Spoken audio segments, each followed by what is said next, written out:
Hey guys, welcome back to my channel. First of all, I apologize if the lighting is a little bit wonky. It's getting a little bit later into the afternoon, so I do have like my studio light on, but the sun is kind of setting, so if it's a little bit weird, I apologize. Today we are going to be doing a get unready with me / my nighttime skincare routine. So I'm going to be taking you through what I do when I get home. I take a shower, I remove my makeup, and this routine is a little bit more in-depth than my everyday morning routine, which I will be filming for you soon.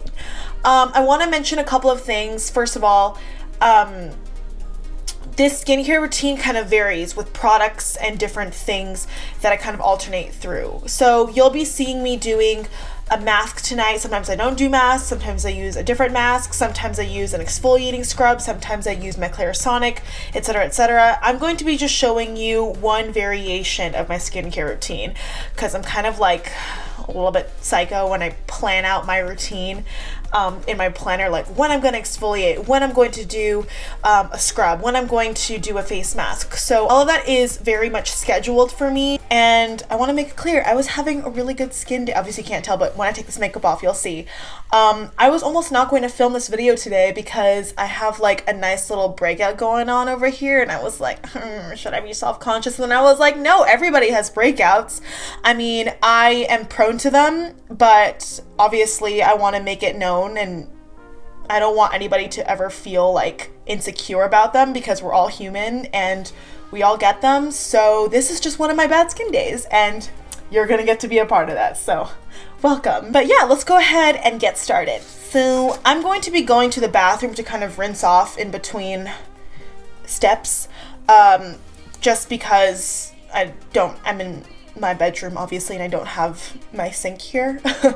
I'm not fancy like that. So I'm gonna start off first by putting my headband on. Keep in mind, most of these steps I do in the shower, and I'm going to be explaining different alternatives that I may use. So my first step is makeup removal with my best friend. Y'all already know because I already talked about it in my favorites video.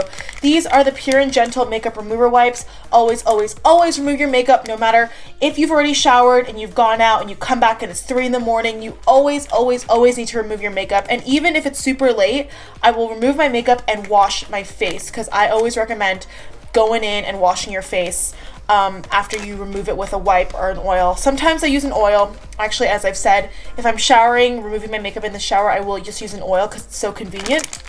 But for the sake of this video, I'm going to be taking a wipe. These wipes are super gentle and saturated with product, so they're really, really nice. Just going to be taking, I fold it in half like this, and I kind of use each side to do one part of my face. So I'm just going to go ahead and start wiping this off.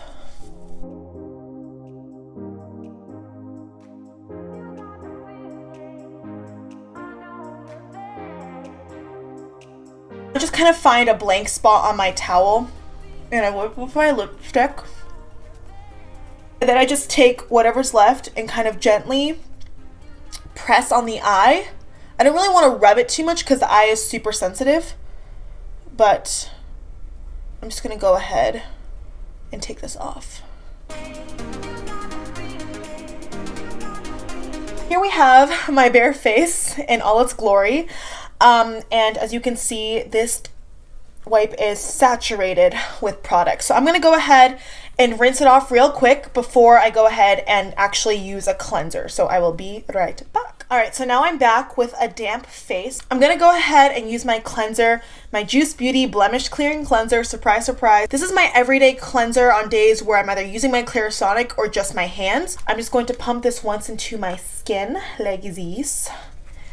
Take a little bit like that and rub it into the skin. My facialist actually was the one who told me to only use my Clarisonic once or twice a week. By the way, Clarisonic is not cruelty-free. I bought it like so long ago. It is not an exfoliator, but it still will stimulate your cells to produce sebum or oil. And when you're oily like me, my facialist actually told me that it is not a good idea to use it more than once or twice a week. So I'm gonna go ahead and rinse this off and I'll be right back. All right, so now that I'm back and I'm looking a little crazy, We're going to go in with a mask. Now, if I'm not doing a mask, I will go in after cleansing with my toner, serum, moisturizer, all that good stuff. But when I do a mask, that comes first before the rest of those steps. So I'm going to put my headband back on. And today I'm going to be going in with the Body Shop Himalayan Glow Charcoal Mask. It looks like this. This is a pretty pricey mask, but you could probably find this on sale at Ulta or even the Body Shop online sometimes.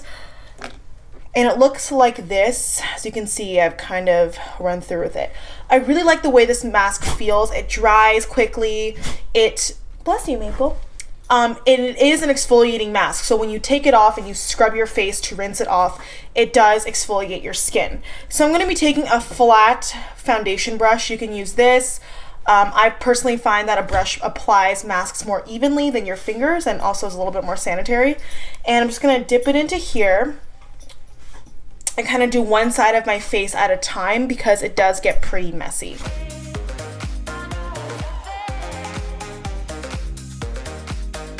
I alternate between a charcoal and a clay mask. My facialist also says that's a really good idea just because both are good at kind of drawing out impurities from your skin. I know my clay mask tends to really bring things to the surface to really cleanse. So if you feel like you're getting a breakout from your mask, typically it's not a worry if it goes away in a couple of days.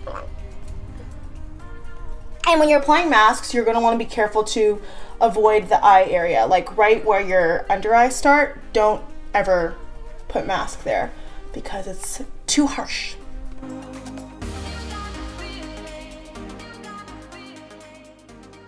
All right, so now that we have our mask on and we're looking super cute, we're gonna wait for this to dry and fully set in. Typically, I leave my masks on for about 15 minutes. Accidentally, when I was doing between my eyebrows, I got a little bit right here.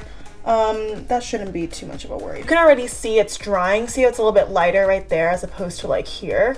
It's settling into your skin and into your pores and it's pulling all that gunk out. So I also kind of go by when the whole mask is that color because it means it's dried and ready to be taken off. So I'm gonna wait till this dries, and when it does, I'm gonna come back on camera, show y'all what the deal is, and we'll go ahead, rinse it off, and move on to the serums, the moisturizers, and the fun stuff. All right, I am back, and as you can see, my face is super tight. I can't really like make that many facial expressions, but this mask feels so nice on your skin. It feels super cooling, super refreshing, and as I said, it does get lighter in color and stiff when it dries down, kind of like paper mache. So I'm going to go ahead and rinse this off and I will be right back. Alrighty, so I'm back. I will say that when you take off a mask like that and you really have to scrub your face, be patient with it. Always remember to use warm water and to pat dry your face. You never want to rub because that'll create and cause premature wrinkles. You ideally want to rinse it with warm water because that'll really open up the pores and allow all the product to really just kind of get the full effect on your skin. So now we're gonna move on to toning, serum, moisturizer, all that good stuff. I'm gonna show you kind of the products that I use on a nightly basis and my alternatives to them. And I wanna quickly dispel a myth that steam actually hydrates your face.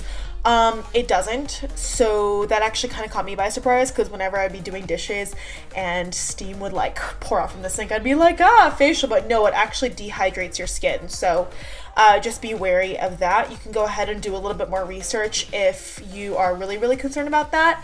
But that's just another tidbit. I'm going to be going in with the Acne Dote Cleanser. This is by the brand Alba Botanica. This is maximum strength, deep clean astringent, oil-free, reduces breakouts in 8 hours, 2% salicylic acid with willow bark extract. It has no parabens, phthalates, synthetic fragrances. It has 100% vegetarian ingredients.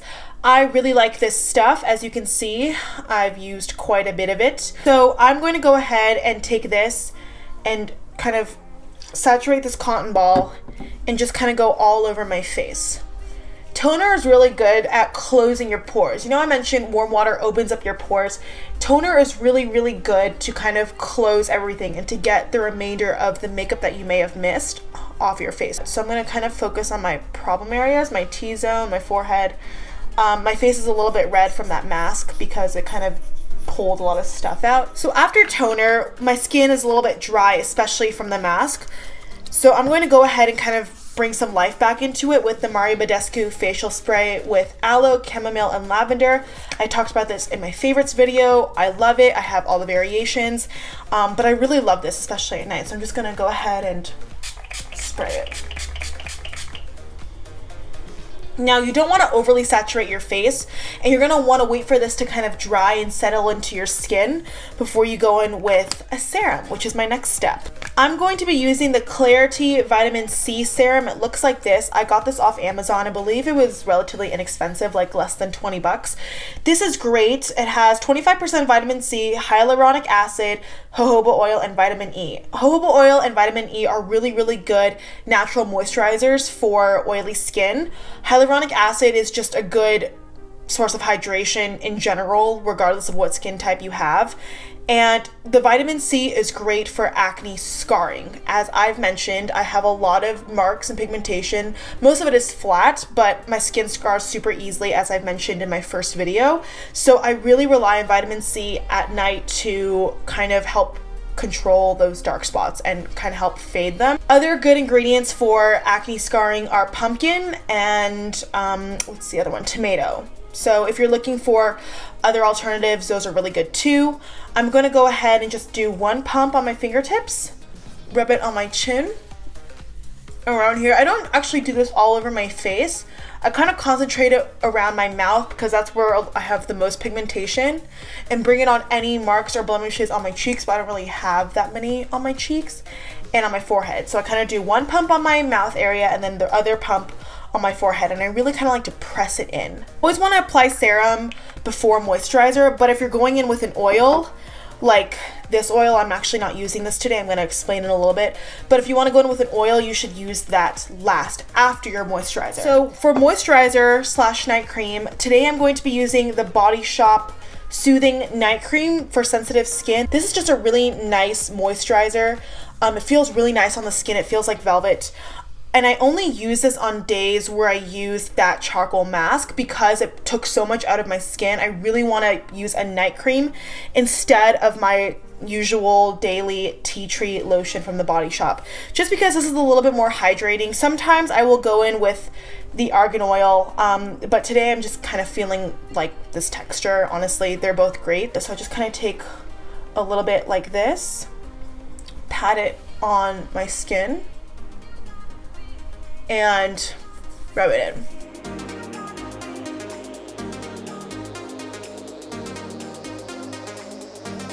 Alright, so now I'm going to be going in with eye cream. I only have a non-cruelty-free eye cream just because these damn things last so damn long, and I've had this for forever, and I literally use this every single night, and it's still like not even halfway done. It's like mind-boggling. So I'm just going to take a little bit on my index finger. I know they say use your ring finger because it applies less pressure, but personally for me, I just like this because I have the most control.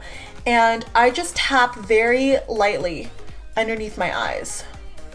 I know there's a leftover mascara there, and I'm going to clean that off in a bit, but I specifically focus on my under eyes and my crow's feet just because when I smile, I tend to generate wrinkles there. And it's never too early to start using wrinkle cream or eye cream. I've been using this for several years since I was a teenager, and I'm 22 now, but I honestly really think that it makes a difference, and it's always a good idea to start preventing or start the process of preventing wrinkles. So I'm just tapping very lightly. All right, so I took a Q-tip and kind of removed the excess of my mascara. And now I'm going to be going in with my spot treatment. This is what I do, not every single night, but most nights, especially when I have a nice little situation going on. I'm gonna be using the Murad Acne Spot Treatment. This has 3% sulfur. It looks like this. I actually don't remember where I got this from. Murad is a really, really good brand. You can find it at Sephora or Ulta. It's pricey for sure, but honestly, I think their acne line is one of the best high-end lines for acne ever. I'm going to be taking a little bit of that on my third finger and just kind of rubbing that into my skin, focusing on my blemishes. I have kind of one on my chin right here. So I'm really just patting that in. as well as on my forehead, my T-zone area. This actually does a really good job at kind of combating them overnight. All right, and my last step is lip balm. At nighttime, I like to go in with something a little bit more intensive, so I use the Kopari Lip Love. This is kind of an overpriced lip balm. It's like $12 at Sephora, and it is one of those things that's super hyped.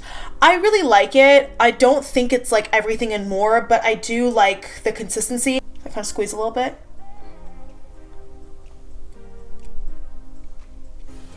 And rub it in. Alright guys, so that completes this video. Again, I apologize if the lighting was all over the place. As I was filming this, the sun was setting lower and lower. So I hope that wasn't too much of an issue. But again, these are just some of my products that I use, not necessarily on a daily basis. I switch them out. I have different alternatives as I've shown you. But I wanted to give you an idea of what I use in my nighttime routine. And I hope this helped you in any kind of way. I hoped me explaining some of my steps helped you in case you were unsure about what does what. And yeah, I hope you stick around for more content coming your way, including my morning routine, including some other fun things that I have planned. So yeah, if you like it, please hit the thumbs up button. That would really help me out a lot. I love you. Thank you so much for watching. Please subscribe, and I will see you in my next video. Bye!